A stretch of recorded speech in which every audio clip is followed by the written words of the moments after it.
පින්වත්නි පසුගිය කාල වකවානුව පුරාවටම ලංකා ද්වීපයේ පුරාවට මේ ප ဋ ාහන ධර්මයේ නැමැති අති ගම්භීර වූ ධර්ම කොට්ඨාසය පිළිබඳ විශාල සුවිශේෂී කතිකාවතක් ඇති වෙලා තිබෙනවා. ඒ නිසාම අපේ ශ්‍රද්ධාවන්ත උපාසක උපාසිකාවෝ සාමාන්‍ය දරුවෝ පවා මේ ප ဋ ාහන ධර්මය ඊටාම ඉක්මනින් වැළඳ ගනිමින් මේ ප ဋ ාහන ධර්මය තමන්ගේ ජීවිතයට එකතු පහදා කර ගනිමින් මේ ප ဋ ාහන ධර්මයේහි ප්‍රයෝජන ලබා ගනිමින් ඉන්න කාලවකවානුවක්. ඒ නිසා බොහෝ දෙනාගේ ඉල්ලීමක් තිබෙනවා ස්වාමීනි අපි මේ ප ဋ ාහන ධර්ම දේශනාව එහෙම නැත්නම් ප ဋ ාහන ධර්ම වන්දනාව කියන ග්‍රන්ථ රත්නය අතේ තියාගෙන බොහෝ වෙලාවට අපි සජ්ජායනා කරනවා. සමහර උදවිය දිනකට 3 වතාවක් සජ්ජායනා කරන බවත් අපිට සඳහන් කරන්නට දෙනවා. පින්වත්නි සමහර උදවිය උදේ සවස ප ဋ ාහනය සජ්ජායනා කරන උදවිය ඉන්නවා. සමහර පොඩි දරුවෝ ඉන්නවා වර්තමානයේ වෙන විට බුරුම දේශයේ වගේ එහෙම නැත්නම් මියන්මාරයේ වගේ කටපාඩමින් ප ဋ ාහනය සජ්ජායනා කරන්න පුළුවන් ප ဋ ාහනේ නිर्देश පාළියක සජ්ජායනා කරන්න මතකයෙන් පුළුවන් දරුවෝ වැඩිහිටියෝ දැන් ඉන්නවා ලංකාවේ. පසුගිය කාලයේදීම අපිට කියන්නට ලැබුණේ බුරුම රටේ පිළිබඳව බුරුම රටෙහි මිනිස්සු පිළිබඳවයි අපිට කතා කරන්නට උනේ. හැබැයි වර්තමානයේ වෙන විට ලංකා ද්වීපයේ ගම් දනව් සිසාරා මේ ප ဋ ාහන ධර්මයේ තමන්ගේ ජීවිතයට එකතු කරගත්තු පිරිස්වලගේ අත්දැකීම් අපිට අසන්නට දකින්නට ලැබෙනවා. ඒ අයට ලැබිච්ච ලෞකිකමය ලාභයන් එවැගේම ඒ අයගේ ජීවිතයට මේ ප ဋ ාහන ධර්මයෙන් ලැබෙන සැනසීම පිළිබඳව මිනිස්සු කතා කරනවා. ඒ නිසා බොහෝ අයගේ ඉල්ලීමක් තිබෙනවා අනේ ස්වාමීන් වහන්සේ මේ ප ဋ ාහන ධර්ම වන්දනාව කියන ග්‍රන්ථයේහි තිබෙන්නා වූ මේ එක් එක් ගාථාව හෝ අපට සරලව පැහැදිලි කරලා දෙන්න කියලා බොහෝ අම්මලා අපෙන් ඉල්ලීම් කරලා තිබෙනවා. ඒ නිසා අද දවස් අපි යොදා ගන්නට බලාපොරොත්තු වෙනවා ඒ ප ဋ ාහන ධර්ම වන්දනාව කියන පොත් වහන්සේගේ ඇතුළත් වන ගාථාවන්හි සරල අර්ථය ඔබට තේරෙන වැටහෙන පරිදි කතා කරන්නට තේරුම් කරලා දෙන්නට. පින්වත්නි මේ ග්‍රන්ථ රත්නයේහි මුලින්ම සඳහන් වෙනවා නමෝ තස්ස භගවතෝ අරහතෝ සම්මා සම්බුද්දස්ස ප ဋ ාහන දේශකස්ස කියලා. සාමාන්‍යයෙන් අපි ලෞතර බුදුරජාණන් වහන්සේට වන්දනා කිරීමේදී නමෝ තස්ස භගවතෝ අරහතෝ සම්මා සම්බුද්දස්ස කියන පාඨය යොදා ගන්නවා. ඒ භාග්‍යවත් වූ අරහත් වූ සම්මා සම්බුදුරජාණන් වහන්සේට මාගේ নমස්කාරය වේවා කියලා ඒ වන්දනාවේ අදහස. නමුත් මේ පොත් වහන්සේගේ මුලින් සඳහන් වෙලා තිබෙන ගාථාවෙහි නමෝ තස්ස භගවතෝ අරහතෝ සම්මා සම්බුද්දස්ස ප ဋ ාහන දේශකස්ස කියලා අතිරේක පාඨයක් ඒ ගාථාවෙහි අගට සඳහන් කරලා තිබෙනවා ප ဋ ාහන දේශකස්ස. ප ဋ ාහන දේශකස්ස කියන්නේ ප ဋ ාහනේ දේශනා කරනු ලැබුවා වූ එහෙම නැත්නම් ප ဋ ාහනේ දේශනා කරන ලද්දා වූ ඒ භාග්‍යවතුන් වහන්සේ ගැනයි කතා කරන්නේ. ප ဋ ාහන දේශකස්ස ප ဋ ාහනය දේශනා කරන ලද්දා වූ තස්ස ඒ භගවතෝ අරහතෝ සම්මා සම්බුද්දස්ස භාග්‍යවත් වූ අරහත් වූ සම්මා සම්බුදුරජාණන් වහන්සේට නමෝ নমස්කාර වේවා කියන එකයි මේ ගාථාවේ තේරුම. ඇයි පින්වත්නි එතකොට සාමාන්‍ය ගාථාවෙහි අගට ප ဋ ාහන දේශකස්ස කියලා විශේෂණ පදයක් එකතු කරලා තිබෙන්නේ. පින්වත්නි අපි වන්දනා කරනකොට බුදුරජාණන් වහන්සේගේ ගුණයන් පිළිබඳව සිත්හි දරාගෙන වන්දනා කළාම ඒ වන්දනාවෙහි ලැබෙන කුසලයේහි ආනිසංසය බොහොම බරපතලයි.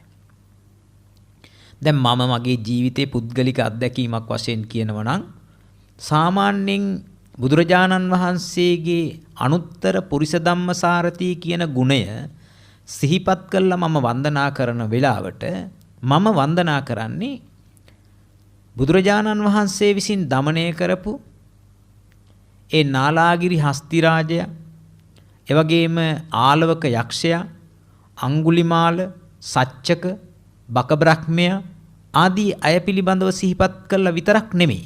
ඒ අයත් සිහිපත් වෙනවා. නමුත් පින්වත්නි අපි බලන්න අපේ ගිහි ජීවිත පිළිබඳව කල්පනා කරලා බැලුවොත් මොන තරම් දුෂ්චරිතයන්ගෙන් හෙබි ජීවිතද අපි ගත කළේ.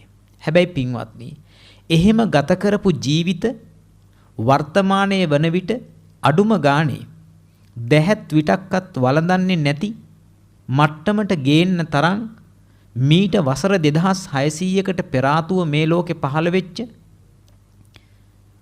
මනුස්ස රත්නයකගේ වචනය කොයි තරම්නම් ප්‍රබලද කොයි තරම්නම් මනුස්සයන් দমনය කිරීමේ සමත් ගුණයක් එහි තිබුණාද කියන කල්පනා වෙනකොට අන්න ඒ බුදු ගුණය මනාකොට හිතට දැනෙනවා. ඒ නිසයි මම කිව්වේ බුදුරජාණන් වහන්සේට වන්දනා කරද්දී අපි අතිරේක කාරණාවක් Tamanට දැනෙන පරිදි යොදාගත්තොත් එතෙන්දී ඒ රැස් වෙන කුසලයේ බොහොම බලගතුයි. ඒකට කියන්නේ ගුණාතිරේක විශේෂ වර්ණනා නැත්නම් ගුණාතිරේක විශේෂ වන්දනා කියලා කිව්වත් නිවැරදි. අතිරේක විශේෂ ගුණයක් යොදා ගනිමින් ඒ ගුණයට වන්දනා කරනවා. දැන් බලන්න ප ဋ ාණය කියන අනන්ත ණය සමන්නාගත චතුවිසති සමන්ත ප ဋ ාණය දේශනා කරන්නට සමත් වූ මගෙත් ඔබෙත් ශාස්ත්‍රූවරයාණන් වහන්සේ කොයි තරම්නම් ප්‍රඥා සාගරයක්ද. ඒ ප්‍රඥා සාගරයකින් යුතු බුදුරජාණන් වහන්සේට වන්දනා කරමි වන්දනා වේවා নমස්කාර වේවා කියලා යමෙක් ඒ සිතුවිල්ලක් ඇති කරගත්තා නම් පින්වත්නි ඒ සිතුවිල්ල තුල ජනිත වන කුසල ශක්තිය බොහොම බලගතුයි. ඒ නිසා තමයි ඒ ගුණාතිරේක විශේෂ වර්ණනාවක් වන්දනාවක් හැටියට පින්වත්නි එතෙන්දී යොදාගන්නේ නමෝ තස්ස භගවතෝ අරහතෝ සම්මා සම්බුද්දස්ස ප ဋ ාණ දේශකස්ස කියලා ප ဋ ාණ දේශනා කරන ලද බුදුරජාණන් වහන්සේට වන්දනා කරමි নমස්කාර වේවා කියන එකයි එතෙන්දී අර්ථය වෙන්නේ. ඉන් පසුව යෙදෙන ගාතාවන් විචිත්ත මති ගම්භීර මනන්ත ණය මණ්ඩිතං විචිත්තං අති ගම්භීරං අනන්තං ණය මණ්ඩිතං විචිත්‍ර වූ විචිත්‍රයි කියලා කියන්නේ පින්වත්නි මේ ධර්මය බොහොම ලස්සනයි. ඒ කියන්නේ ඒකාකාරී නැහැ. දැන් සමහර ධර්ම කරුණු තියෙනවා මුල සිට අග දක්වාම ඒකාකාරී. හැබැයි සමහර දේශනා තිබෙනවා විචිත්‍රයි කියලා කියන්නේ ඒ දේශනාව බොහොම ලස්සනට ගලාගෙන ගිහිල්ලා තිබෙනවා. එතකොට ඔබට කෙනෙකුට හිතෙන්න පුළුවන් බුදුරජාණන් වහන්සේගේ ධර්මයේ කැතතැන් තිබෙනවද කියලා. ඒ කැත ලස්සන ගැන නෙමෙයි මෙතන කතා කරන්නේ. දැන් අපි විචිත්‍ර භාවයේ පිළිබඳව කතා කළොත් විචිත්‍රයි කියන්නේ විවිධ වූ ධර්ම කොට්ඨාසයන් තිබෙනවා කියන එකයි. විවිධ වූ න්‍යායන් තිබෙනවා කියන එකයි. විවිධ වූ පර්යායන් ඔස්සේ ධර්මයේ දේශනා කරලා තිබෙනවා කියන කාරණාවයි. පින්වත්නි පොය දවසට පන්සලට යන අයගේ සියලු දෙනාගේම ඇඳුම එක හා සමානයි. පාසලට යන දරුවන්ගේ ඇඳුම නිල ඇඳුම එක හා සමානයි. ඒ විචිත්‍ර භාවයක් නැහැ. ඒකට කියනවා යුනිෆෝම් කියලා. නමුත් මගුල් ගෙදරකට යන අය පිරිස පිළිබඳව සැලකුවොත් ඒ මගුල් ගෙදර ඇඳගෙන ඉන්න අයගේ ඇඳුම් විවිධ වූ දේවල් තිබෙන නිසා ඒකට කියනවා විචිත්‍රයි කියලා. අන්න ඒ වගේ මේ අනන්ත න්‍යායන්ගෙන් සමන්නාගත වූ මේ ප ဋ ාණ ධර්මයේ තිබෙනා වූ ධර්ම කාරණා එකිනෙකට එකක් වෙනස් නිසා පින්වත්නි ඒකට කියනවා විචිත්‍රයි කියලා. මේ විචිත්‍ර කියන පදයට එක්කම විචිත්තං අති ගම්භීරං කියන පද දෙක සම්බන්ධ වෙලා සංදි වෙච්ච නිසා විචිත්ත මති ගම්භීර කියලා මයන්නක් එනවා. ඒ කියන්නේ විචිත්තං කියන පදෙහි අන්තිමට තියෙන බිඳුවත් ඒ වගේම අති ගම්භීරං කියන එකේ අයන්නත් එකතු වෙලා මයන්නක් වශයෙන් නිර්මාණය වෙලා විචිත්ත මති ගම්භීර විචිත්තං විචිත්‍ර වූ අතිගම්භීරං බොහෝම ගැඹුරු වූ අතිගම්භීරයි. බොහොම ගැඹුරුයි කියලා කියන්නේ මේකේ අර්ථයන් බොහෝම ගම්භීරයි. අනන්තං ණය මණ්ඩිතං ඒකයි එතනත් මනන්ත කියලා හැදිලා තියෙන්නේ මේ බිඳුව සහ අයන්න එකතු වෙලා. අනන්ත ණය මණ්ඩිතං න අන්ත කියලා කියන්නේ අන්තයක් කෙලවරක් නැහැ. න්‍යායන්ගේ කෙලවරක් නැහැ. අනන්ත ණය මණ්ඩිතං කියලා කියන්නේ පින්වත්නි අනන්ත වූ න්‍යායන්ගෙන් ප්‍රතිමණ්ඩිතයි සමන්නාගතයි. න්‍යායන් එහෙම නැත්නම් ණය කියලා කියන්නේ මෙතන න්‍යායන්. එහෙම නැත්නම් ක්‍රමවේද තියරම්ස්. බොහෝ ක්‍රමවේදයන් ඔස්සේ මේ හේතුඵල න්‍යාය විස්තර කරලා තිබෙන ධර්ම කොටාසය නිසා තමයි කිව්වේ අනන්ත ණය මණ්ඩිතං.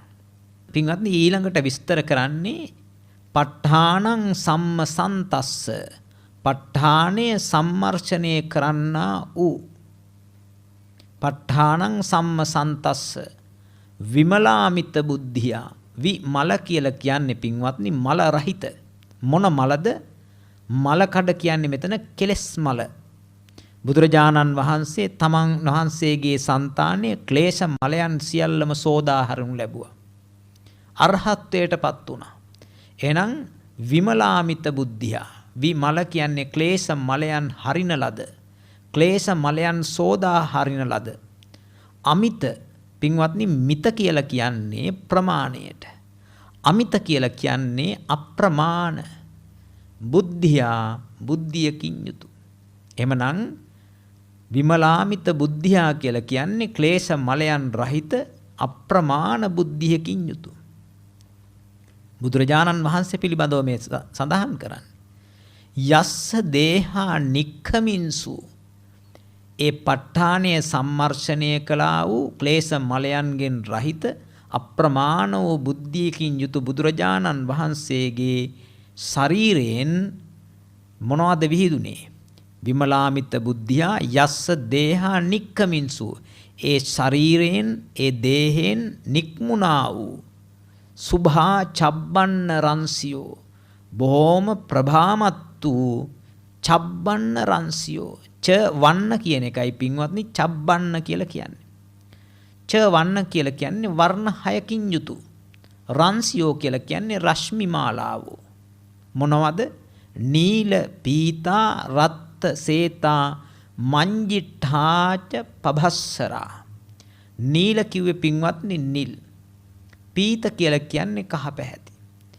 රත්ත හේවත් ලෝහිත. රත්ත කියලා කියන්නේ රතු පාටට. සේතා කියන්නේ සුදු පාටට.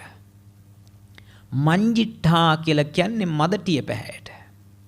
දැන් ඔය ගොඩාක් උදවිය බෞද්ධ කොඩියේ තියෙන පාට කීයද කියලා අහුවාම සමහර අය කියනවා පාට 5යි කියලා.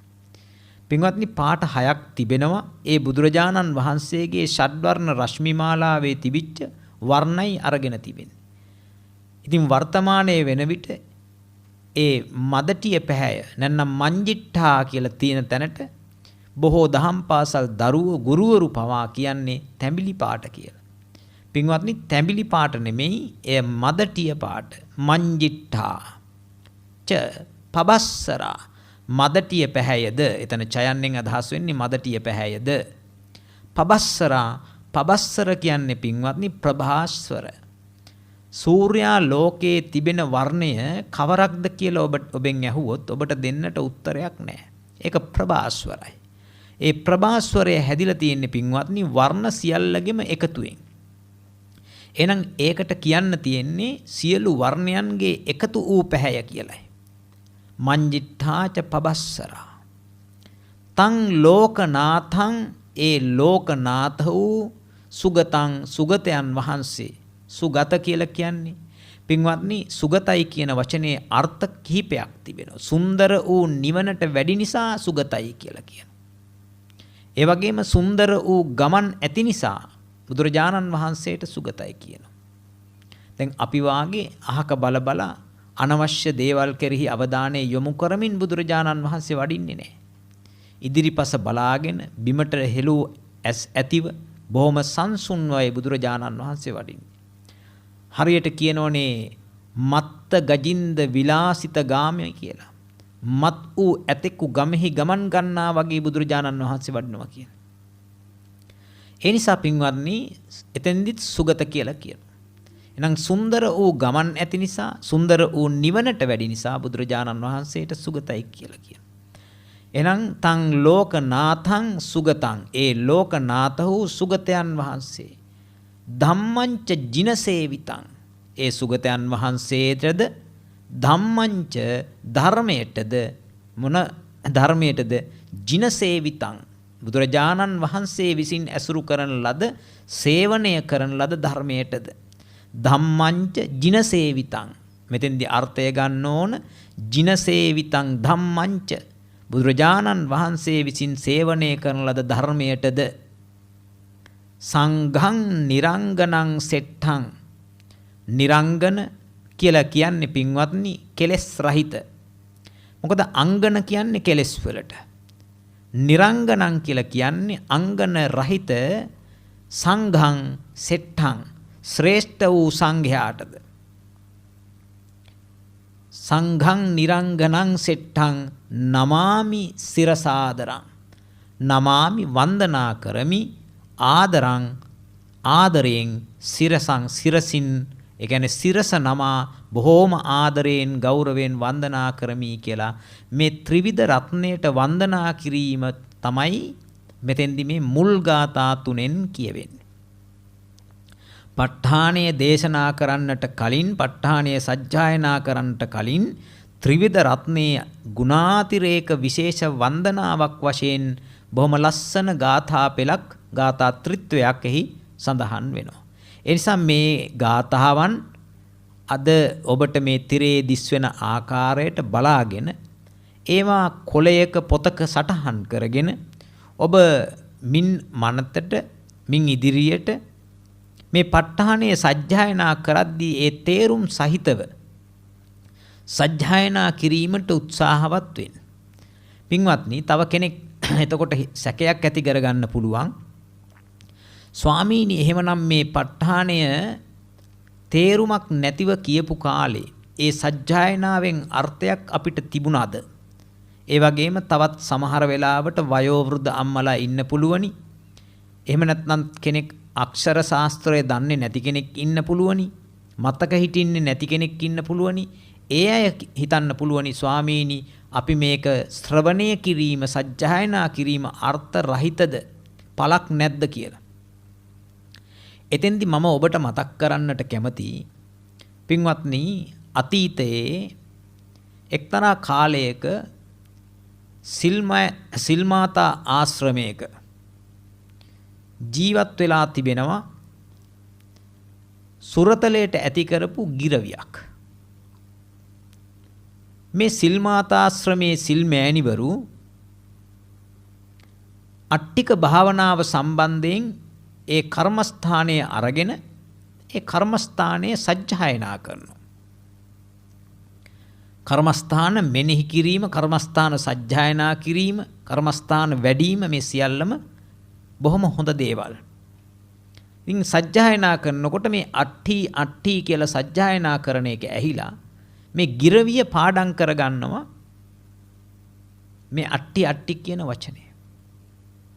වචනේ විතරයි.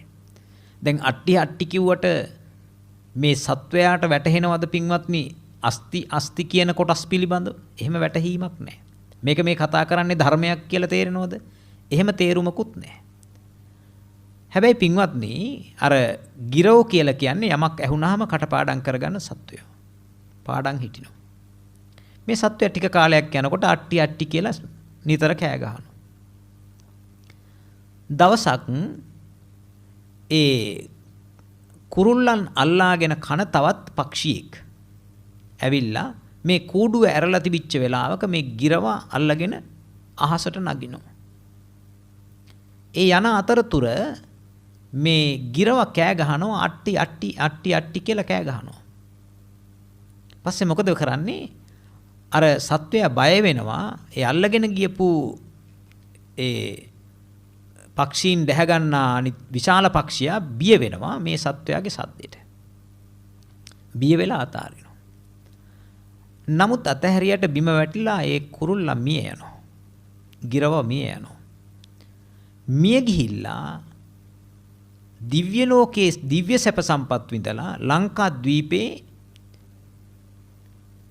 කුජ්ජතිස්ස රහතන් වහන්සේ වශයෙන් පත් වෙන්නේ පසු කාලයක අනුරාධපුරේ මෙන්න මේ ස්වාමින් වහන්සේ. මේ ගිරවිය තමයි පසු කාලයක මේ ස්වාමින් වහන්සේ බවට පත් වුණා කියලා බණ පොතේ සඳහන්. එතෙන්දි පින්වත්නි දවසක් ඔයත් අහලා තියෙනවා මේ බණ කතාව. දවසක් ස්වාමින් වහන්සේ ඉන්නවා වනාන්තරේ භාවනා කර කර. ඉතින් එතනින් එක්තරා කාන්තාවක් තමන්ගේ ස්වාමි පුරුෂයා සමග ගැටුමක් ඇති කරගෙන දුවගෙන යනවා. ඒ දුවගෙන යන ගමන් අර කාන්තාව ස්වාමින් වහන්සේ සමග සිනහ පහල කරලා යන්නේ. ඒ ගමනේදී මේ විදිහට දැකපු මේ ස්වාමින් වහන්සේගෙන් අර ස්වාමි පුරුෂයා පිටිපස්සෙන් ඇවිල්ලා අහනවා ස්වාමීනි මෙතනින් කාන්තාවක් යනවා දුටුවාද කියන. ඒ වෙලාවේ ස්වාමින් වහන්සේ සඳහන් කරනවා දත්තට පෙලක් නම් යනවා දැක්කා කියලා.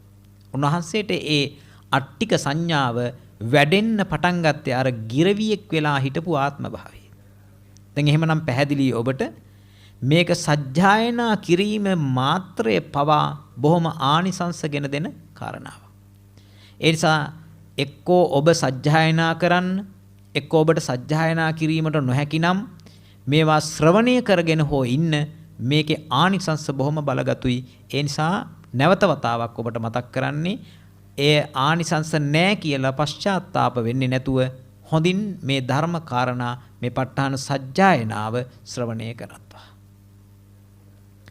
පින්වත්නි අපි කතා කරමින් හිටියේ ඒ ප ဋ ාණ ධර්ම වන්දනාව කියන පොතේ ගාථාවල මූලික ගාථා ටිකෙහි අර්ථය. දැන් අපි ඊළඟට විස්තර කරලා තිබෙන කොටසට අපි අවධානය යොමු කරමු. ඊළඟට තිබෙන්නේ හේතුපච්චයෝ ආරම්මනපච්චයෝ ආදී වශයෙන් විස්තර කරලා තිබෙන මේ ප්‍රත්‍ය 24.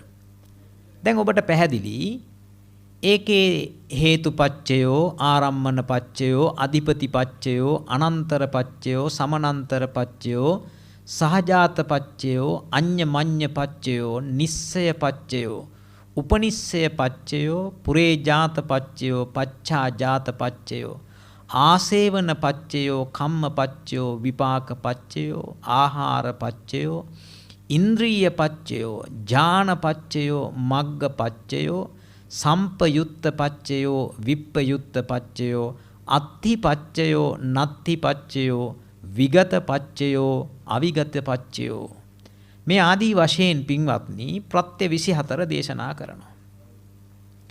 කෙටියෙන් නම් වශයෙන් පමණක් මේ විදිහට දේශනා කරන කොටසට කියන්නේ උද්දේශපාලිය කියලා. මේ උද්දේශපාලියේ සඳහන් කරන මේ පච්චයෝ කියන වචනයට සිංහලෙන් ප්‍රත්‍ය කියන වචනය පාවිච්චි කරගත්තා නම් ඔබට ඒ ටික තේරුම් ගන්නට පුළුවන්. ඒ කියන්නේ හේතු ප්‍රත්‍ය, ආරම්මන ප්‍රත්‍ය, අධිපති ප්‍රත්‍ය, අනන්තර ප්‍රත්‍ය, සමනන්තර ප්‍රත්‍ය, සහජාත අඤ්ඤමඤ්ඤ ආදී වශයෙන් ප්‍රත්‍ය 24 ඒ පච්චයෝ කියන වචනයට ප්‍රත්‍ය කියලා ගත්තාම හරි. ඊළඟට පින්වත්නි මේ එක් එක් ප්‍රත්‍ය අරගෙන විස්තර කරන නිද්දේශපාලිය එනවා. මුලින්ම විස්තර කරන්නේ හේතු ප්‍රත්‍ය පිළිබඳව. හේතුපච්චයෝති. එතෙන්දී හේතු ප්‍රත්‍ය යනු කියන අදහසයි එහි අදහස. හේතුපච්චයෝති හේතු ප්‍රත්‍ය යනු. එතන යටින් විස්තර කරනවා හේතු සම්පයුත්ත කාණං ධම්මාණං තං සමුට්ඨානානං ච රූපාණං හේතුපච්චේන පච්චය. පින්වත්නි හේතු කියන වචනේ අදහස හේතු 6ක් පිළිබඳව. මොනවද ඒ හේතු 6?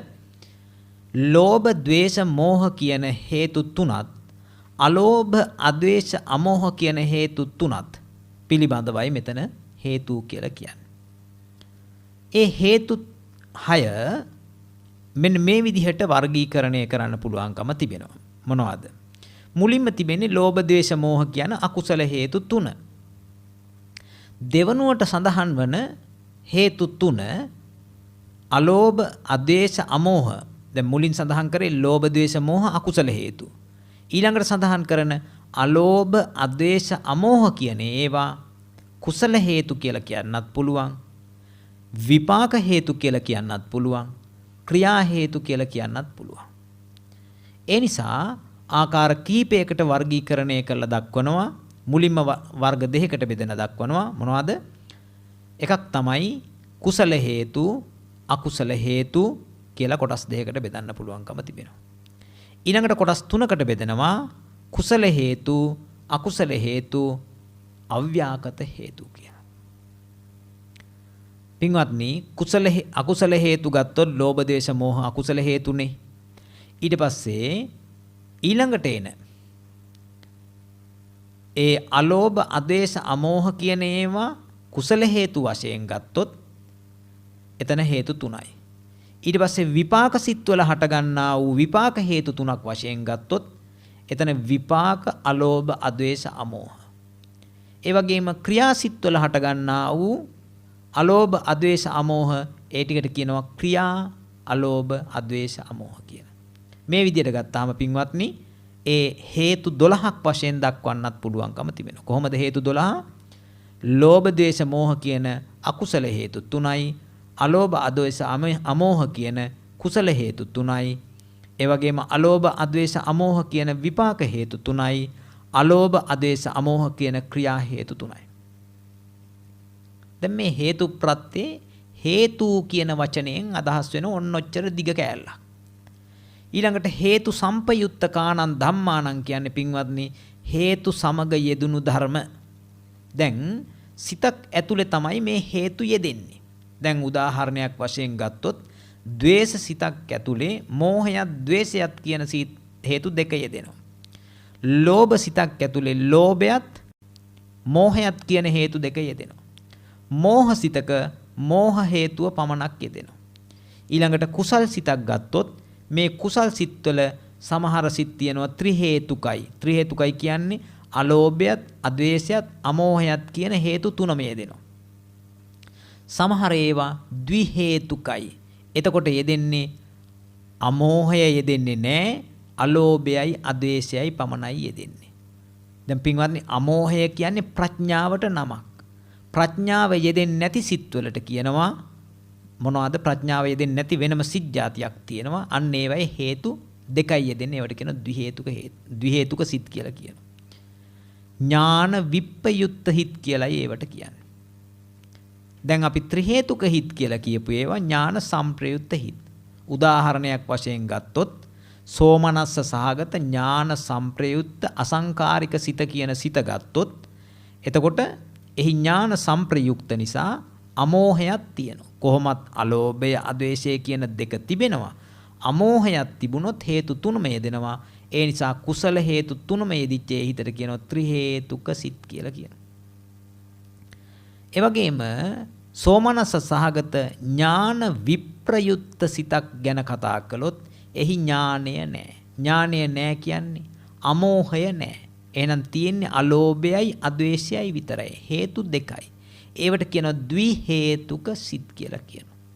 පින්වත්නි දැන් අපි උපදිනකොට මේ ඉපදින අවස්ථාවේ විපාක සිතක් වශයෙන් ත්‍රි හේතුක හිතක් ඉදිරිපත් වුනොත් අන්නේ ත්‍රි හේතුක පුද්ගලයාට සෝවාන්, සකදාගාමි, අනාගාමි, අරිහත් කියන මාර්ගඵල ලබන්න පුළුවන්. භව්‍යයි. හැබැයි කිසියම් කෙනෙකුට පින්වත්නි අර හේතු දෙකයි නම් යෙදිලා තියෙන්නේ. ප්‍රඥාව නැත්නම් අලෝභයයි අද්වේෂයයි යෙදිලා තියෙනවා. අමෝහය එවත් ප්‍රඥාව යෙදිලා නැහැ. එහෙමනම් ප්‍රඥාව යෙදිලා නැත්නම් එයා ද්වි හේතුකයි. ඒ ද්වි හේතුක කෙනෙකුට නම් පින්වත්නි සෝවාන්, සකදාගාමි, අනාගාමි, අරහත් කියන මාර්ගඵල ඒ භවයේදී ලබන්න බෑ. දැන් ලබන්න බෑ කියලා එයා කරන මේ අධ්‍යයනය කිරීම, මේ ඉගෙන ගැනීම පාඩු වෙනවද? නෑ. පින්වත්නි මේ ධර්ම කරුණු ඉගෙන ගන්න වෙලාවට බොහෝ කොට සෝමනස්ස සහගත ඥාන සම්ප්‍රයුක්ත සිත් හට ගන්නවා. අන්න ඒ සිත් හටගත්තාම මරණාසන්න චිත්ත වීතියේදී එවැනි සිතක් ඉදිරිපත් වුණොත් ඔබ ඊළඟ ජීවිතයේදී ත්‍රි හේතුකයෙක් වෙලා චතුරාර්ය සත්‍ය ධර්මයන් අවබෝධ කරනවා. ඒ නිසා මොන අය මොන විදියට කිව්වත් මේ ධර්මයේ සජ්ජායනා කිරීම, මේ ධර්මයේ ඉගෙන ගැනීම, මේ ධර්මයේ අධ්‍යයනය කිරීම පින්වත්නි ඒකාන්ත සැපයක්මයි. ඒ නිසා මේවා නොකර ඉන්න එපා. විවිධ අයගේ විවිධ මති මතාන්තර එන්න පුළුවන්. ඒවා නොසලකිල්ලට අරගෙන ඔබ මේ කියන කාරණාව හොඳට තේරුම් අරගෙන මේ ජීවිතේදී ඔබට සමහර විට ධර්මයේ වැටහෙන්නේ නැත්තේ ඔබට ද්වි හේතුක ප්‍රතිසන්දියක් ලැබිච්ච නිසා වෙන්න පුළුවන්. සමහර වෙලාවට ද්වි හේතුක නෙමෙයි ත්‍රි හේතුක ප්‍රතිසන්දියක් ලැබිලත් ධර්මයේ නොතේරෙන්න වෙනත් කරුණු බලපාලා තියෙන්න පුළුවන්. මම මේ කියන්නේ ඔබට සමහර විට ද්වි හේතුක ප්‍රතිසන්දියක් ලැබිච්ච නිසා ධර්මය අවබෝධ නොවී තිවෙනවා නම් හැබැයි මේ ධර්මය අධ්‍යයනය කිරීමේදී පහළවන ත්‍රි හේතුක මහා ඥාන සංප්‍රයුක්ත කුසල් සිත් නිසා ඔබට මතු භවයකදී ත්‍රි හේතුක ප්‍රතිසන්දියක් ලැබෙන්න බොහෝ සම්භාවිතාවය වැඩි. ඒ නිසයි අපි ඔබට මේවා නිතර මතක් කරන්නේ මෙන්න මේ විදිහට අධ්‍යයනය කිරීමේ තිබෙන වටිනාකම මෙවැනි වටිනාකමක් තිබෙනවා කියලා පෙන්වලා දීම සඳහා. දැන් පින්වත්නි ඔබට අර කතා කරපු හේතු ප්‍රත්‍යේ හේතු සම්පයුත්තකානං ධම්මානං හේතු සමග යෙදෙන ධර්ම මොනවද? පින්වත්නි හේතු සමග යෙදෙනවා නම් ඒකාන්තයෙන්ම සහේතුක හිත්. ඒ වගේම සහේතුක සිත් ඇතුලේ තිබෙන අනිකුත් චෛතසික 52. ඒ කියන්නේ සාමාන්‍යයෙන් චෛතසික 52ක් තිබෙනවා. පින්වත්නි සහේතුක සිත් කියලා වෙනම જાතියක් තිබෙනවා. සිත් ඔක්කොම 89ක් තිබෙනවා. 89න් සිත් 18ක් අහේතුකයි. අහේතුකයි කියලා කියන්නේ ඒ සිත් ඇතුලේ අර ලෝභ දේශ මෝහ අලෝභ ආදේශ අමෝහ කියන හේතු එකක්වත් යෙදිලා නැහැ. ඒ නිසා එවැනි සිත්වලට කියනවා අහේතුක සිත් කියලා. පින්වත්නි 89න් අහේතුක සිත් 18 අඩු කළාට පස්සේ සහේතුක සිත් 71ක් තිබෙනවා. මෙන්න මේ සහේතුක සිත් 71 හේතු යෙදිලා තියෙන නිසා හේතු සම්පයුත්තකානං ධම්මානං කියන ගොඩට වැටෙනවා. එහෙනම් සහේතුක සිත් 71. ඒ වගේම සහේතුක සිත්වල තිබෙන්නා වූ චෛතසික 52. හැබැයි මෝහ සිත් දෙක අයිති වෙන්නේ සහේතුක හිත්වලට. ඒකේ තියෙන මෝහ චෛතසිකය අයින් කරනවා. ඒ මෝහ සිත් දෙකේ තිබෙන මෝහ චෛතසිකේ විතරක් පැත්තකින් තියෙනවා. එහෙනම් චෛතසික 52ම ගන්නවා. මෝහ සිත් දෙකේ තිබෙන මෝහය අයින් කරන්න හේතුව ඒ මෝහ සිතේ මම මුලින්ම සඳහන් කළ පරිදි මෝහය පමණයි ඉන්නේ. ඒකේ හේතු දෙකක් තුනක් යෙදිලා නැහැ. මෝහය පමණයි ඉන්නේ. මෝහය විතරක් තියෙනකොට එයා තවත් කෙනෙක් සමග යෙදිලා නැහැ, සංප්‍රයුක්ත නැහැ. ඒ නිසා එයා අර තං සම්පයුත්තකානං ධම්මානං කියන අර්ථ දැක්වීමට වැටෙන්නේ නැහැ. හේතු සම්පයුත්තකානං ධම්මානං කියලා කිව්වනේ. හේතු සමග යෙදෙන්න ඕන.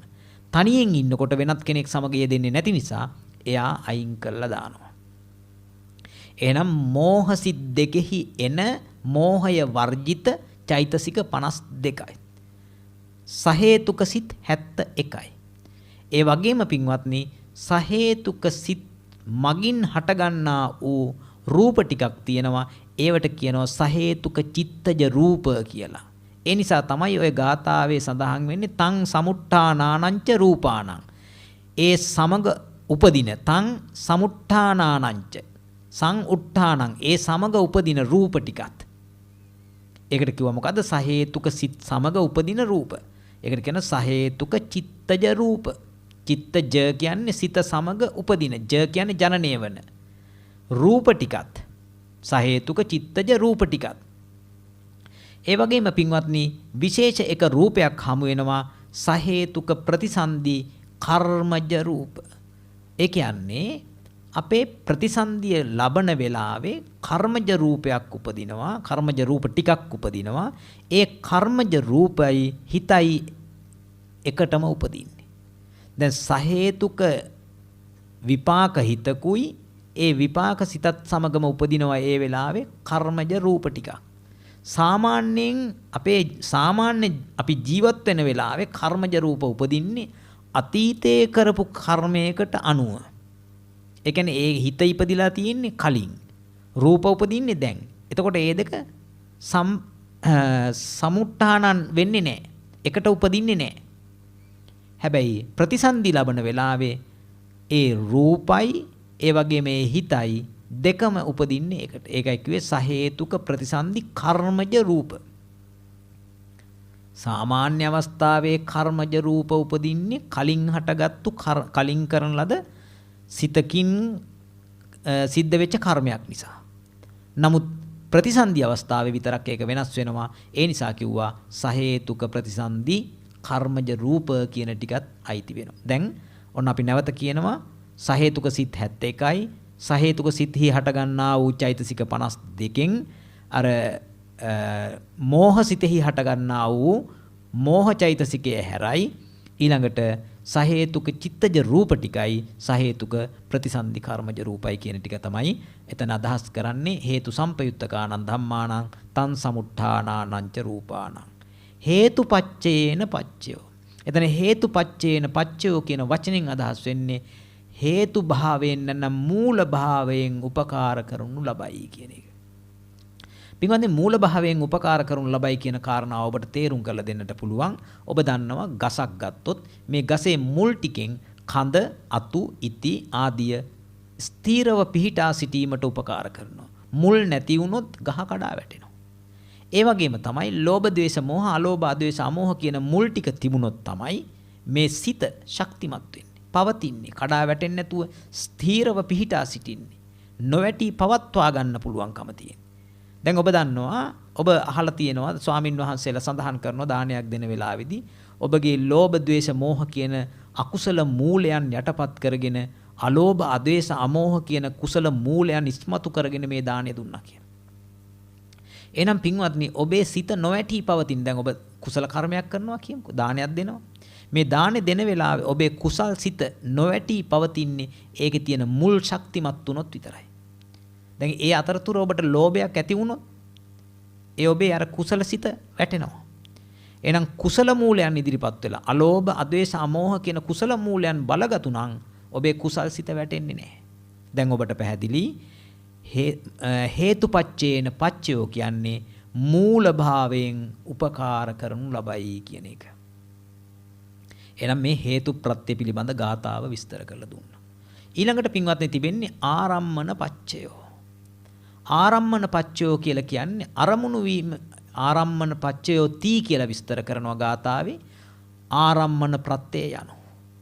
එතකොට ඊළඟට කියනවා ආරම්මණය කියන්නේ මොකද්ද කියලා අපි ඉස්සෙල්ලා තේරුම් ගන්න ඕනේ. ආරම්මණය කියලා කියන්නේ මොකද්ද? චිත්ත චෛතසික ධර්මයෝ පැමිණ යමක ඇලෙනවා නම් ඒකට කියනවා අරමුණ කියලා කියනවා. ආරම්මණය කියලා කියනවා. චිත්ත චේතසිකානං ආගන්තුවා රමන්ති. චිත්ත චේතසිකේ ධර්මයෝ චිත්ත චෛතසික ධර්මයෝ පැමිණ යමක ඇලෙනවා නම් දැන් උදාහරණයක් වශයෙන් ඇහැ ඉස්සරහින් අපිට පේන මේ මල් බඳුනක් තියෙනවා. මේ මල් බඳුන අපේ ඇහි තිබෙන්නා වූ චක්කු විඥානයේ හට ගැනීමට අරමුණු වීම වශයෙන් උපකාර වෙනවා. එතෙන්දී මේ චිත්ත චෛතසිකයෝ මේ රූපාරම්මණයෙහි ඇලෙනවා. ඒ චිත්ත චෛතසිකයන්හි ඒ රූප ආරම්මණය ඇලිච්ච නිසා තමයි චක්කු විඥානය කියන එක උපද්දවන්නේ.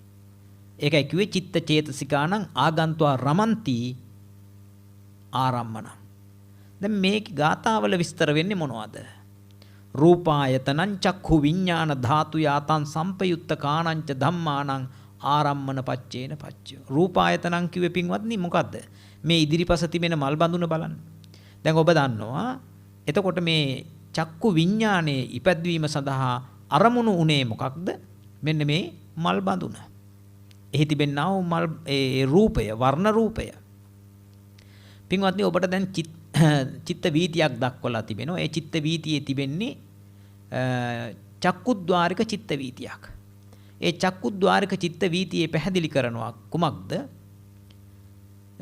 අතීත භවාංග තී කියලා දක්වලා තියෙනවා. නයන්ෙන් දක්වලා තියෙන්නේ භවාංග චලන. ඊට පස්සේ භවාංග උපච්ඡේද, පංචද්වාරා වජ්ජන. ඊට පස්සේ චක්කු විඥාන, සම්පටිච්ඡන, සම්තීරණ, වොත්තපන, ජවන, ජවන් හිත් 7ක් ඇවිල්ලා තදාලම්මන සිත් 2කුත් ඊට පස්සේ භවාංග පතනය වෙලා තිබෙනවා. එතන ඔය ච කියලා අකුරෙන් චයන්නෙන් දක්වලා තිබෙන්නේ චක්කු විඥානය. පින්වත්නි චක්කු විඥාණයට අරමුණු වෙන්නේ ඉදිරියෙන් තිබෙනා වූ මේ වර්ණ රූපය. එහෙනම් වර්ණ රූපය උපකාර වෙනවා කවරක් සඳහාද?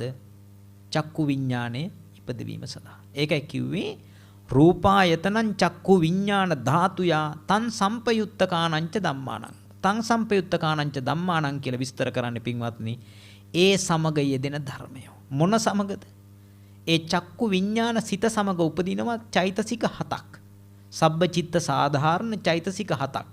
මේවා පින්වත් පිරිස ලියාගත්තොත් ඔබට සටහන් කරගෙන කටපාඩම් කළොත් ඔබට දැන් මතක හිටිනවා. මොනවද? පස්ස, වේදනා, සංඥා, චේතනා, ඒකාග්‍රතා, ජීවිතේන්ද්‍රිය, මනසිකාර කියන මේ චෛතසික 7. පස්සය කියලා කියන්නේ අරමුණ ගැටෙන ස්වභාවය. අරමුණ මෙහි ස්පර්ශ කරන ගැටෙන ස්වභාවයට කියනවා පස්සය කියලා. වේදනාව කියන්නේ අරමුණෙහි ඇති අරමුණු රසය නැත්නම් ආරම්මන රසය විඳ ගන්නා ස්වභාවය. සංඥාව කියන්නේ අරමුණ හඳුනන ස්වභාවය. චේතනාව කියලා කියන්නේ පින්වත්නි අනිකුත් චෛතසික ධර්මයනුත් තමනුත් ඒ ක්‍රියාවන්හි යොදවන ස්වභාවය. චේතනාවට කර්මය කියලාත් කියනෝනේ. චේතනාහම් භික්කවේ කම්මං වදාමි. පින්වත්නි ඒ චේතනාව හරියට අපි කියන්නේ කමාන්ඩර් කෙනෙක් වගේ. එහෙම නැත්නම් අනදෙන නිලධාරියෙක් වගේ. යුද හමුදාවක අනදෙන නිලධාරියෙක් අන් සෙබළුන්ටත් අන දෙමින් ඒ අයගේ ක්‍රියාවන් වල නිරත කරමින් තමන්ගේ ක්‍රියාවේ නිරත වෙනවා නම් අන්න ඒ ස්වභාවයට කියනවා මොකද්ද? චේතනාව කියලා කියනවා. ඒකාග්‍රතා කියලා කියන්නේ අරමුණෙන් සිත පිට යන්නට නොදී පවත්වා ගන්නා ස්වභාවයට ඒකාග්‍රතා කියලා කියනවා. මනසිකාරය කියලා කියන්නේ අරමුණ තුලම හිත පිහිටුවන ස්වභාවයට කියනවා මනසිකාරය කියලා. එහෙමනම් පින්වත්නි මේ විදිහට බැලුවාම පස්සය, වේදනාව, සංඥාව, චේතනාව, ඒකාග්‍රතාවයේ ජීවිතේන්ද්‍රිය, මනසිකාරය. එතන ජීවිතේන්ද්‍රිය කියලා කියන කතාව කියන්නේ පින්වත්නි චිත්ත චෛතසිකයන්ගේ නොනැසී පවත්නා ස්වභාවය. මේ චෛතසික 7ක් හිතෙහි හට ගන්නවා. එහෙනම් මේ චෛතසික වලටත් සිතටත් උපකාර කරනවා ඉදිරියෙන් තිබෙනා වූ මේ වර්ණ රූපය. ඒ නිසා කිව්වා රූපායතනං චක්ඛු විඥාන ධාතුයා තං සම්පයුත්තකානංච ධම්මානං. ඒ කියන්නේ චක්කු විඥාන ධාතුවටත් එහි තිබෙන්නා වූ සංප්‍රයුක්ත වූ චෛතසික 7ටත් ආරම්මන පච්චේන පච්චයෝ ඒ උපකාර කරනවා. මොන උපකාර ප්‍රත්‍යෙන් මොන උපකාර ස්වභාවයෙන්ද? අරමුණු වීම වශයෙන් උපකාර කරනවා. මේක සරලව කියලා දුන්නොත් ඔබට හරියට තේරෙනවා චක්කු විඥානයයි එහි තිබෙන්නා වූ චෛතසික 7යි මේ වර්ණ රූපය අරමුණු වීම නිසා තමයි උපදින්නේ. ඒකයි කිව්වේ අරමුණු වීම වශයෙන් මෙයා උපකාර කරනවා.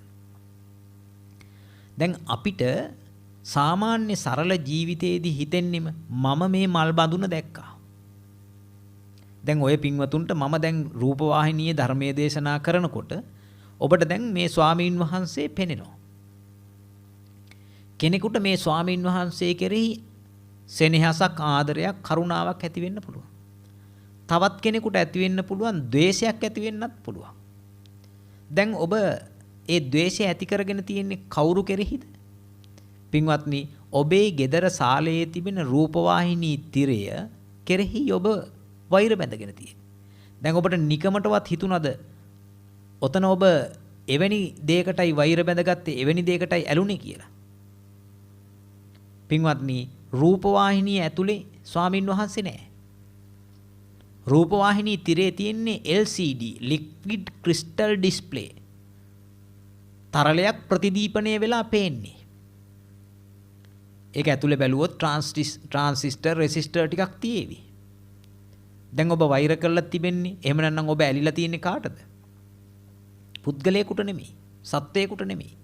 නමුත් ඔබ සත්වයක් පුද්ගලයෙක් හිත ඇතුලේ මවාගෙන තිබෙනවා. හැබැයි බුදුරජාණන් වහන්සේ දේශනා කරනවා අන්නර ආරම්මන ප්‍රත්‍යයෙන් චක්කු විඥානයේ ඉපදුවා විනා ඔබ විසින් සත්වයක් දැක්කේ නැහැ. එතන ඇති සත්වයකුත් නැහැ. මෙතන දැකපු ඔබත් නැහැ. දැන් ඔබ වරදවා තේරුම් ගන්න එපා. සම්මුතියෙන් මිනිස්සෙක් ඉන්නවා. නැත්නම් අද ඉඳලා ධර්මයේ දේශනා කළා මම නැහැ, මගේ බිරිඳ නැහැ, මගේ දරුවෝ නැහැ කියලා වැරදි මත ගන්න එපා. සත්වය පුද්ගලයෝ ඉන්නවා. ඒ ඉන්නා වූ සත්පුද්ගල භාවයේ අපි මනසින් ගත්තු වැරැද්දක් ඒ අනාත්ම වූ දේවල් ආත්ම ලෙස ගත්තු සංඥා විපල්ලාසයේ වැරැද්දක් තිබෙන. යථාර්ථය දැක්කට කමක් නැහැ. සාමාන්‍ය ජීවිතය තුළ ජීවත් වෙන්න ඕන. හැබැයි යථාර්ථය අවබෝධ කරගෙන ඉන්න ඕන. පින්වත්නි හරියට මේ වගේ උපමාවක් මම ඔබට කියන්නම්. දැන් ඔබ දැකලා තියෙනවා ඔබේ ගෙදර කණ්ණාඩියක් එළියේ බිත්තියක ගහලා තියෙනවා නම් එහෙම නැත්නම් වාහනයක පැති කණ්ණාඩියක් තිබෙනවා නම් ඒ වාහනේ පැති කණ්ණාඩියට කුරුල්ලෙක් ඇවිල්ලා ඒ කුරුල්ල කොටනවා. දැන් ඌ රැවටිලා ඉන්නවා වෙනත් සත්වයක් එහා පැත්තේ ඉන්නවා කියලා. ඒ කැඩපතට එහා පැත්තේ උගේ જાතියෙම වෙන සත්වයක් ඉන්නවා කියලා ඌ රැවටිලා ඉන්නේ. නමුත් අපි කවදාවත් කෙස් රැවුල් බාන්න ගිහිල්ලා මම වගේම කෙනෙක් ඉන්නවනේ කැඩපතේ කියලා කැඩපතේ සබන් ගන්නවද? ගන්නෙ නැහැ පින්වත්නි. ඇයි ඒ? අපිට නුවණක් තිබෙනවා මේ කැඩපතෙන් පෙනෙන්නේ අපේම ඡායාවක් කියලා. එහෙම වුණා කියලා අපි කවදාවත් කැඩපතට ඔරවන්නේ කැඩපතට බනින්නේ නැහෙනි. අන්න ඒ වගේ පින්වත්නි අපිට නුවණක් තියෙන්න ඕන. හැබැයි සාමාන්‍ය ජීවිතේ ජීවත් වෙනකොට ඒ නුවණ තියාගෙන සාමාන්‍ය ජීවිතේ ජීවත් වෙන්න ඕන. එතෙන්දී අපි නිරන්තරයෙන් මේ සාමාන්‍ය ජීවිතය තුල වරද්දාගත්තා වූ දෙය නිවැරදි කරගන්න උත්සාහවත් වෙන්න ඕන ධර්ම මාර්ගය තුලින්. ඒ නිස්සත්ව වූ නිජීව වූ ශූන්‍ය වූ සත්පුද්ගල භාවයෙන් ශූන්‍ය වූ අනාත්ම වූ දර්ශනය ප්‍රගුණ කරන්නයි ඕන කමතියි. පින්වත්නි එතෙන්දී ඊළඟට විස්තර කරනවා සද්දායතනං සෝත විඥාන ධාතුයා තං සම්පයුත්ත කාණංච ධම්මානං ආරම්මන පච්චේන පච්ච. සද්දායතනය කියලා කිව්වේ බාහිර ශබ්දය. ඒ ශබ්දය සෝත විඥාණයට අරමුණු වීම වශයෙන් උපකාර වෙනවා. දැන් ඔබට අනිකුත් දේවල් ටිකක් තේරුම් ගන්න හරි පහසුයි. ගන්ධායතනං කියලා කිව්වේ පින්වත්නි ගඳක් හෝ සුවඳක්. ගඳක් හෝ සුවඳක් අපිට ගාන විඥානයේ ඉපදවීම සඳහා අරමුණු වීම වශයෙන් උපකාර කරනවා. අපි ඉපැද්දුවා නෙමෙයි. අපි උපද්ද ගත්තා නොවේ. ඒ ආරම්මන ප්‍රත්‍යයෙන් ගාන විඥානේ උපද. එතෙන්දී ඒ ගාන විඥානයේ ඉපදවීම සඳහා ආරම්මන ප්‍රත්‍ය සත්වයක් පුද්ගලයෙක් ආත්මයක් වශයෙන් ක්‍රියා කළත් නොවේ. උපකාරයක් වෙනවා. උපකාරක ශක්තියක් වශයෙන් ක්‍රියා කරනවා. ප්‍රත්‍ය වෙනවා. ඒකනේ මේක හේතුඵල ධමයක් කියන්නේ. ඒ හේතුඵල ධම ඉගෙන ගන්නකොට අපිට අපේ තිබෙන්නා වූ ආත්ම සංඥාව ටිකෙන් ටික ෂේ වෙනවා, දිය වෙනවා, නැති වෙලා යනවා. ඊට පස්සේ රසායතනං කියලා කියන්නේ රස ධාතුව. රසායතනං ජීවහා විඥාන ධාතුයා. අපිට ජීවහා විඥාන ධාතුවත් එහි තිබෙන්නා වූ චෛතසික ටිකත් උපද්දවන්න රසායතනේ උපකාර වෙනවා. අරමුණු වීම වශයෙන්. ඒ කියන්නේ රසය අරමුණු වෙලා ජීවහා විඥානය සහ එහි චෛතසික උපදිනවා. ඊළඟට පොට්ටබ්බායතනං. පින්වත්නි පොට්ටබ්බායතනය කිව්වහම ඒ තිබෙන්නා වූ අපිට දැනෙන්නා වූ පඨවි ගතියත්, තේජෝ ගතියත්, වායෝ ගතියත් කියන මේ ධාතු ස්වરૂප තුන. මෙන්න මේ ආරම්මණය අපිට උදව් වෙනවා අරමුණු වීම වශයෙන් කාය විඥානය උපද්දවන්න. ඊළඟට පින්වත්නි රූපායතනං සද්දායතනං ගන්ධායතනං රසායතනං පොට්ටබ්බායතනං මනෝ ධාතුයා. අන්න එතෙන්දි විස්තර කරගන්නට අපිට බලා ගන්නට වෙනවා. චිත්ත වීතියේදී අපිට පේනවා පින්වත්නි චක්කු විඥාණයට පස්සේ තියෙනවා සම්පටිච්ඡන කියලා හිතක්. මේ සම්පටිච්ඡන හිතට කියනවා මනෝ ධාතුව කියලා කියනවා. එහෙනම් මේ මනෝ ධාතුවටත් අරමුණු වෙනවා පින්වත්නි මොකක්ද? චක්කු විඥාණයට වර්ණ රූපය අරමුණු වුණාට පස්සේ ඒ වර්ණ රූපය පිළිගන්නේ සම්පටිච්ඡන හිතෙන්. යමක් පිළිගන්න නම් පින්වත්නි ඒ සිතෙනුත් ඒ අරමුණු කරන්න එපේ. එහෙනම් සම්පටිච්ඡන හිත අරමුණු කරන්නේත් චක්කු විඥාණයට අරමුණු වෙච්ච රූපයමයි.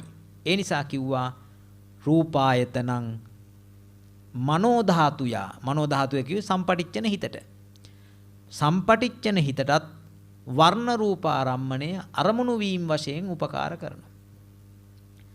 ඒ වගේම තමයි පින්වත්නි උතන චක්කුද්්වාරික චිත්ත වීතිය විතරයි අපි අඳලා තියෙන්නේ. ඒ සෝතද්්වාරික, ගාහනද්්වාරික, ජීවහද්්වාරික, කායද්්වාරික චිත්ත වීති ගත්තොත් එතෙන්දී වර්ණ රූපය අරමුණු වුණා වගේම සද්ද රූපය, ගන්ධ රූපය, රස රූපය, පොට්ටබ්බ රූපය උපකාරී වෙනවා, අරමුණු වෙනවා. ඒ නිසා කිව්වා මොකද්ද? රූපායතනං, සද්දායතනං, ගන්ධායතනං, රසායතනං, පොට්ටබ්බායතනං මනෝ ධාතුයා කිව්වේ සම්පටිච්ඡන හිතට අරමුණු වීම වශයෙන් උපකාර වෙනවා කියන කාරණාව. ඊළඟට විස්තර කරලා තියෙනවා පින්වත්නි මොකද්ද? ඒ සියලුම ධර්මයෝ මනෝ විඥාන ධාතුවට අරමුණු කළ හැකි බව දක්වන්නට සබ්බේ ධම්මා මනෝ විඥාන ධාතුයා තං සම්පයුත්ත කාණංච ධම්මානං ආරම්මන පච්චේන පච්චයෝ කියලා විස්තර කරනවා. අන්න ඒ නිසා බලන්න පින්වත්නි සබ්බේ ධම්මා කියලා කිව්වේ මොකද්ද? ඒ කියන්නේ රූපායතනය, සද්දායතනය, ගන්ධායතනය, රසායතනය, පොට්ටබ්බායතනය කියන මේ ඔක්කොමත් ඒ වගේම නිර්වාණ ධාතුවත් චිත්ත චෛතසික රූප නිබ්බාන කියන සියලු දේ ඒ වගේම අතීත වර්තමාන අනාගත කියන තුන් කාලයටම අයිති සියලු දේ නිර්වාණය කියන කාල විමුක්ත දේ පවා සියලු දේ අරමුණු කරන්නට පුළුවන්කම තිබෙනවා මනෝ විඥාන ධාතුවට. ඒ නිසා තමයි කිව්වේ සබ්බේ ධම්මා මනෝ විඥාන ධාතුයා තං සම්පයුත්තකාණංච ධම්මානං ආරම්මන පච්චේන පච්චයෝ කියලා. පින්වත්නි අද දවසේ හැටියට ඔබට මූලික ගාථා ටිකක් ඒ වගේම හේතු ප්‍රත්‍යේ ගාථා ටිකත් ආරම්මන ප්‍රත්‍යේ ගාථා ටිකත් ඔබට විස්තර කර දෙන්නට අපි මේ කාල වේලා අනුව යොදා ගන්නවා.